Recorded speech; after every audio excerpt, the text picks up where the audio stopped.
जय मसीह Gethsemane airport church परिवार साथै हामीसँग मिडियामा संगति गरिराख्नु भएको आदरणीय दाजुभाइ दिदीबहिनीहरू, आज मैले नयाँ विषय असल दिनको घोषणा किन गर्ने भन्ने विषयमा वचन लिएर आएको छु र यशायाको पुस्तक 61 अध्यायको 1 पदको क खण्ड र 2 पद पढेर आजको वचनको थालनी गर्न म गइरहेको छु र बाइबलको यस खण्डमा यस प्रकारले लेखिएको छ।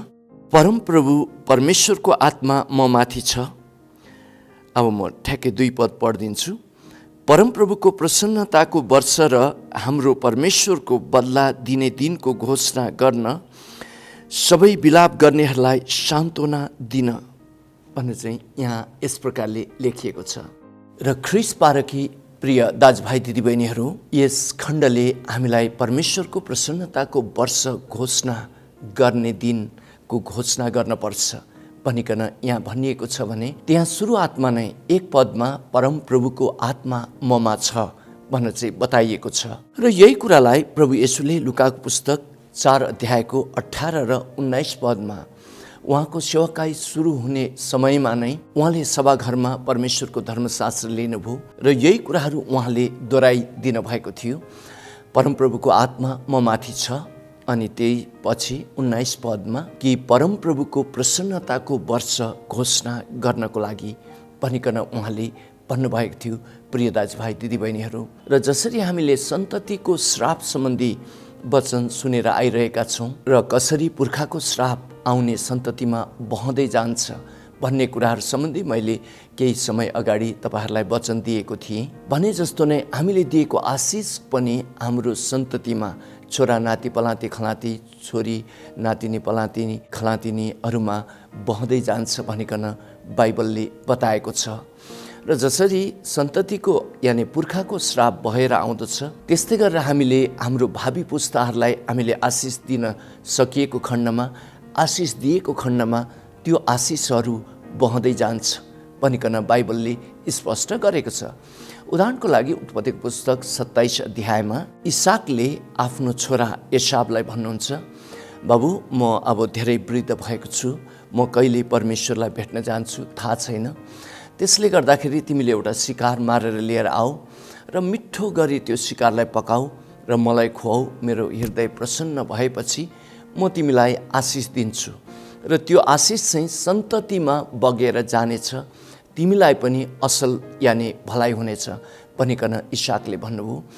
र प्रिय दाजुभाइ दिदीबहिनीहरू, उत्पत्तिको पुस्तकले दिएको टिप्पणी यानि दिएको सूचना अनुसार त्यस समयमा इसाक चाहिँ आंशिक रूपमा उहाँ दृष्टिविहीन भइसक्नु भएको थियो र इसाकले एसावलाई त्यसो भन्नुभयो र एसाव चाहिँ शिकार खेल्नको लागि उहाँ जङ्गलतर्फ जानुभयो।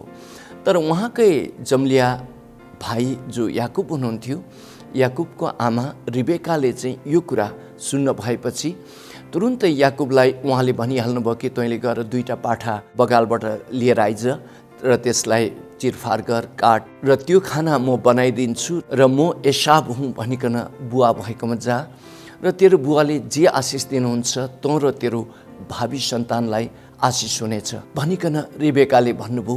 र नभन्दै याकुबले त्यही गर्नुभयो र मिठो खाना बनाइकन जब इसाकलाई दिइयो र इसाकले उहाँले आशीर्वाद दिन सुरु गर्नुभयो, तेरो दाजुभाइहरूले तँलाई ढोगुन्, तँलाई जसले आशिष दिन्छ आशिष लागोस्, तँलाई जसले श्राप दिन्छ श्राप परोस्, साथै तँ चाहिँ एक शासक बन, तँ परमेश्वरको सृष्टिको जो अन्नपातहरूको प्रशस्ततामा तँ बस्न पाउनेछस् भनिकन यस्तो यस्तो आशिषहरू उहाँले दिँदै जानुभयो। र इसाकले छोरा याकुबलाई झुकिएर यो प्रकारको आशिष दिनुभयो।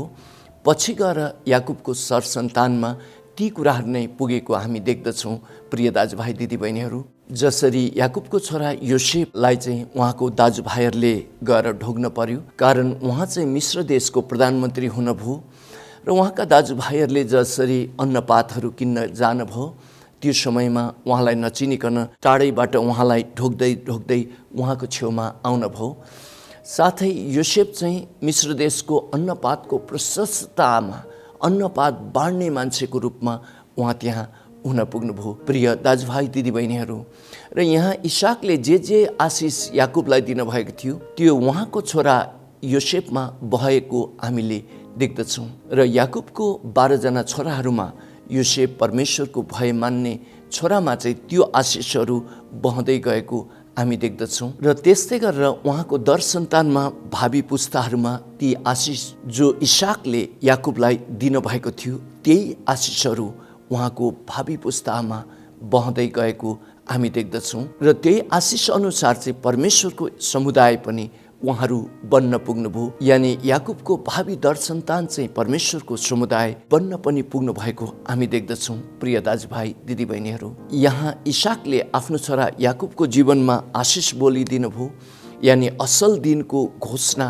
उहाँले गरिदिनु भयो। त्यही कुराहरू पुग्दै गएको, यानि उहाँले जे घोषणा गर्नुभयो ती कुरा नै हुँदै गएको हामी देख्दछौँ। त्यस्तै गरेर याकुबको जो भावी सन्तानकै नाम लिएर सृष्टिकर्ता परमेश्वर येशू मसीह यहुदा कुलबाट उहाँले जन्म लिनुभयो। जन्म लिनुभएको सृष्टिकर्ता परमेश्वरले धरि पनि लुकाको पुस्तक 4 अध्यायमा उहाँले भन्नुभयो कि म असल दिनको घोषणा गर्न, यानि परमेश्वरको प्रसन्नताको वर्षको घोषणा गर्न म आएको छु भनिकन उहाँले त्यहाँ भन्नुभएको हामी देख्दछौँ। त्यस्तै गरेर प्रभुले गर्नुभएको धेरै कामहरूमध्ये 38 वर्षदेखि जो कुजे भएर बेथेस्दा दहको छेउमा लडिरहेको एउटा व्यक्ति जसको भविष्यको आशा नै थिएन, प्रभु त्यस ठाउँमा पुग्नुभयो र त्यो व्यक्तिलाई भन्नुभयो कि तिमी खडा हौ, ओछ्यान बोक र हिँड भनेर चाहिँ उहाँको असल दिनको घोषणा प्रभु येशूले गर्नुभयो। र बेथेस्दा दहको छेउमा पडिरहेको त्यो व्यक्तिले नभन्दै प्रभुले भन्नुभए जस्तो नै उहाँ जुरुकै खडा हुनुभयो, आफ्नो ओछ्यान लिनुभयो र त्यहाँबाट हिँड्नुभयो। र प्रभु येशूले परमेश्वरको प्रसन्नताको वर्षको घोषणा गर्ने क्रममा यहाँ 38 वर्षदेखि कुजे भएर भविष्यमा म कुनै हालतमा पनि स्वास्थ्यकर हुन सक्दिनँ भनेर त्यो विश्वास दुष्ट आत्माले गराइसकेको व्यक्तिलाई यहाँ असल दिनको घोषणा गरिदिनु भयो। त्यो व्यक्ति निको हुनुभयो र त्यो व्यक्ति त्यहाँबाट जानुभयो भनिकन बाइबलको यूहन्नाको पुस्तक 5 अध्यायले हामीलाई स्पष्ट गर्दछ। प्रिय दाजुभाइ दिदीबहिनीहरू, त्यस्तै गरेर अर्को खण्डमा प्रभु येशूले जो सभाघरमा उहाँ हुनुहुन्थ्यो, एउटा 18 वर्षदेखि कुप्रो परेको स्त्रीलाई उहाँले भन्नुभयो कि सिधा हो भनेर भन्नुभयो। त्यो स्त्री सिधा भइन्। तिनको जीवनमा उहाँले असल दिनको घोषणा गर्नुभयो। तिनी तुरुन्तै जाति भइन् र एकपटक प्रभु येशूले यसो पनि भन्नुभयो, जुन काम मैले गरेको छु तर मेरो नाउँमा पवित्र आत्मा परमेश्वर आउन भएपछि त्योभन्दा पनि ठुलो कामहरू तिमीहरूले गर्नेछौ भनिकन प्रभु येशूले भावी दिनको लागि हाम्रो जीवनमा त्यो घोषणा गर्नुभएको छ। प्रिय दाजुभाइ दिदीबहिनीहरू, त्यसर्थ तपाईँले आफ्नो जीवनमा, आफ्नो परिवारका सदस्यहरूमा र छरछिमेकीहरूमा, साथी मित्रहरूमा तपाईँले असल दिनको घोषणा गर्न सक्नुहुन्छ र प्रभु येशूले पवित्र आत्मा परमेश्वरले प्रभु येशूको नाउँमा त्यो कुरा तपाईँको जीवनमा पुरा गर्नुहुनेछ। प्रिय दाजुभाइ दिदीबहिनीहरू, हुनसक्छ तपाईँ धेरै समयदेखि बिमारी अवस्थामा हुनुहुन्छ, तपाईँले औषधि नखाइकन तपाईँलाई बाँच्नै नसक्ने अवस्था दुष्ट आत्माले तपाईँको जीवनमा पुर्याएको व्यक्ति तपाईँ हुन सक्नुहुन्छ। तपाईँ जो पारिवारिक जीवनमा बाँधिनु भएको छ, तपाईँको श्रीमान श्रीमतीमा एकदमै झैझगडा परिरहन्छ। ओ जिन्दगी त डुबेर गयो, कस्तो खालको जिन्दगी भयो भन्ने जस्तो दुष्ट आत्माले तपाईँको जीवनमा बनाइसकेको छ। तर तपाईँले आफ्नो पारिवारिक जीवनमा श्रीमानमा यानि श्रीमतीमा असल दिनको घोषणा गर्नुहोस्।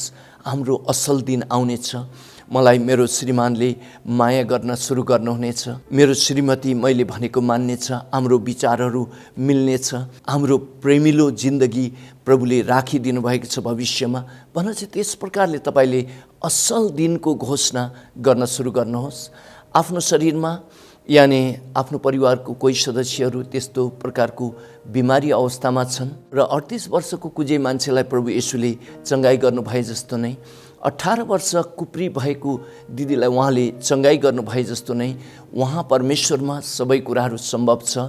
म मेरो स्वास्थ्यमा, मेरो परिवारको सदस्यहरूको स्वास्थ्यमा, मेरो साथी मित्रहरूको स्वास्थ्यमा, मेरो छरछिमेकीहरूको स्वास्थ्यमा म असल दिनको घोषणा गर्नेछु, चङ्गाईको घोषणा गर्नेछु भनिकन जब तपाईँले यो प्रकारको निर्णय गर्नुहुन्छ र तपाईँले घोषणा गर्न सुरु गर्नुहुन्छ, त्यस अवस्थामा पवित्र आत्मा परमेश्वरले तपाईँको स्वास्थ्यमा, तपाईँको परिवारका सदस्यहरूको स्वास्थ्यमा, तपाईँको साथी मित्रहरूको स्वास्थ्यमा, तपाईँको छर छिमेकीहरूको स्वास्थ्यमा, मण्डली परिवारका सदस्यहरूको स्वास्थ्यमा उहाँले आश्चर्य कर्म गर्न सुरु गर्नुहुनेछ। प्रिय दाजुभाइ दिदीबहिनीहरू, यदि तपाईँ पुर्खा समयदेखि नै अनिकालबाट बाँधिएको, अनिकालको श्राप परेको परिवारबाट जन्मिनु भएको छ र तपाईँलाई दुष्ट आत्माले हाम्रो परिवारमा चाहिँ पैसा रुपियाँले कहिले पनि पुग्दैन, हामी जहिले पनि मागेर खाने, ऋण लिने व्यक्तिहरू हुनपर्छ भन्ने जस्तो विश्वास गराएको छ भने आजको वचनबाट तपाईँले यो शिक्षा लिनुहोस्, यो सत्यता